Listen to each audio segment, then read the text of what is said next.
ഞാൻ PG കഴിഞ്ഞ് ഇനി എന്താണ് ചെയ്യേണ്ടതെന്ന് ആലോചിച്ചിരിക്കുന്ന സമയത്താണ് ഈ കോഴ്സിനെ പറ്റി അറിയുന്നത്. വളരെ നല്ലൊരു കോഴ്സാണ്, ജോലി സാധ്യതകൾ ഒരുപാടുള്ളൊരു കോഴ്സാണ്. ടീച്ചർമാരായാലും എല്ലാവരും വളരെ സപ്പോർട്ടീവാണ്, നന്നായി പഠിപ്പിക്കുന്നുണ്ട്. പിന്നെ എക്സാം ഒക്കെ കഴിഞ്ഞപ്പോൾ ഇനി അടുത്തതായി ഇന്റേൺഷിപ്പിന് കയറാൻ പോവുകയാണ്. ഡിഗ്രി കഴിഞ്ഞിരിക്കുന്ന സമയത്താണ് ഈ ഒരു കോഴ്സിനെ കുറിച്ചിട്ട് അറിഞ്ഞത്. ഞാനും എൻ്റെ ഫ്രണ്ടും കൂടിയിട്ടാണ് ഈ കോഴ്സിനാണ് ചേർന്നത്. ഒരുപാട് ഓപ്പർച്യൂണിറ്റീസ് ഉള്ള കോഴ്സാണ്.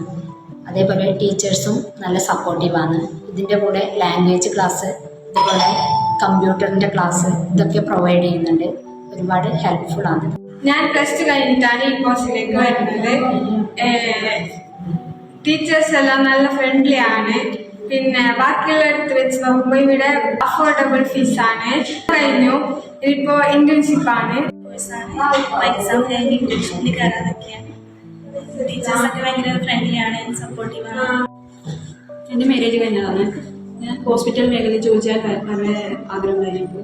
അപ്പോൾ അതിന് നല്ല കോഴ്സ് ഞാൻ സെലക്ട് ചെയ്യുമ്പോൾ നമുക്ക് നല്ല കോഴ്സായി തോന്നിയതാണ് ഹോസ്പിറ്റൽ അഡ്മിനിസ്ട്രേഷൻ. ഇപ്പോൾ ഓൺലൈനിൽ ഞാൻ കുറേ ഈ കോഴ്സിനെ പറ്റി ഞാൻ കുറേ സെർച്ച് ആക്കി, പക്ഷെ ഞങ്ങൾക്ക് അതിലൊന്നും ഒരു കംഫർട്ട് കിട്ടിയില്ല. അങ്ങനെയാണ് ഞാൻ ഈ IMC കോഴ്സ് നൈപുണ്യൻ്റെ ഹോസ്പിറ്റൽ അഡ്മിനിസ്ട്രേഷൻ കോഴ്സിലേക്ക് ചേരുന്നത്. വളരെ നല്ല കോഴ്സാണ്. ടീച്ചേഴ്സൊക്കെ ഫുൾ സപ്പോർട്ടീവാണ്.